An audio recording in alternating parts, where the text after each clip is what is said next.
So that's kind of like an agreement that would be brought up, like Australia territories around there, that China won't advance forwards with any sort of their version of NATO towards Australian borders, and then we've got Mexico, different stuff like that. So in United States, no NATO style from your side moves towards any of these areas, and the same with Ireland, France, or anything else for that matter.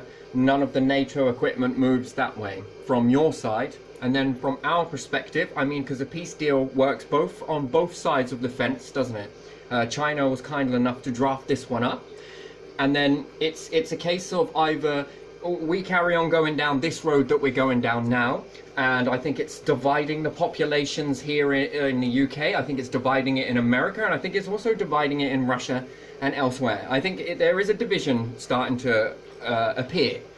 Now, I think it'd probably be in everybody's best interests to say, okay, all right, fair's fair, we divide it down the middle. Literally, not the population, we divide the fact that we don't advance anything towards you, you don't advance anything towards us in the same sense. Does that? Now, I don't think it can get any more split down the middle than that. And I think that's a fair point to make on both sides, that this can also be self-defense, can also look as antagonizing. And you can look at it on both sides as well. If you bring something to, it's going to look like that. You know how it feels. We know how it feels. Everyone's got a little bit of insight in this. And then, can we go back to living the way that we was before all of this came up? Now, I think that's the large thing that is being stated that I hear from the China report with the peace idea, is that it becomes a buffer zone in Ukraine. That becomes the blanket statement of buffer zone, yes? No more advancements forward there, no more advancements forward here, there, and everywhere. And then, can we find some level of peace and then get together and start dealing with the more bigger challenges that are facing our societies all the way around the world? Because, you know, once we've got past this, can we then start thinking about a health system that starts benefiting around the whole entire world? You know, just hear me out for a second, because, you know, I think this should spill onto another video, to be honest. But yeah, so there's my opinion on that one. It's not an opinion as much. It would be, hey, leaders on this side, can we have a look at this a little bit more level-headed? Because if the shoe was on the other foot, let's say the boot was on the other foot, I think we would feel this, and we would be doing the same thing. And therefore, just like you're elected to protect the men, women, and children of your nation, that's why you become a leader. You are there to safeguard this, and then we can't look at this response as anything less than normal. I think if we all put our hands on our hearts and ask that question, if this was the other way around, would we be responding the same way? And I think the answer is a clear yes, we would. We wouldn't like that. And the people in the population here, if there was one, let's say, island left us and then went and got NATO style with China and Russia, or whoever your allies may be, and then they were bringing their equipment here, I think that we would say, no, hang on a minute, this feels a little bit, we don't trust that. And then the people will rag you to do something about that. Well, we put you in power for this, and you're not following through. So, you know, we kind of look at that and we get a little bit lost in it, and we got to be understanding that we are only human. We're only human, so we do get a little bit lost in the mix.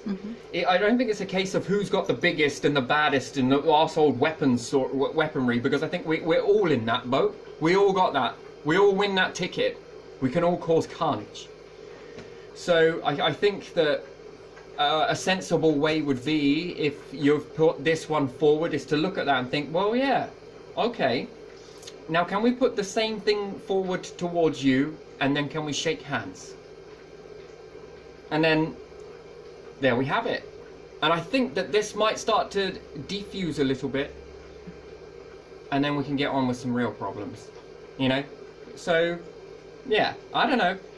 I'm just saying, let's look at it before we go into this whole situation of war, because it doesn't end well for anyone, whoever instigates, starts or finishes it. It doesn't really matter.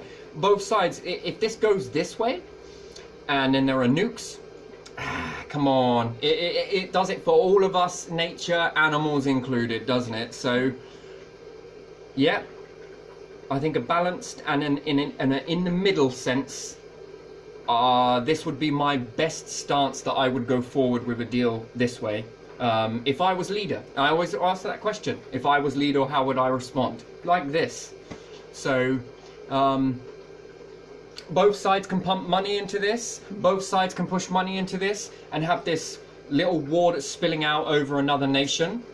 And we could keep doing this for as long as possible. We could then start manufacturing more rockets. Both sides could start manufacturing more rockets, and it get worse and worse and worse and worse and worse.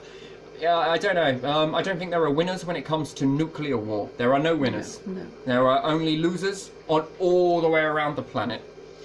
And I don't think that's what we want.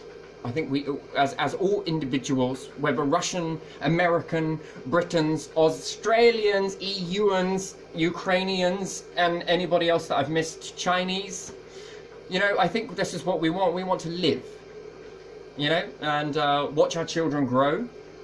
And I think we want to do that in a healthy manner.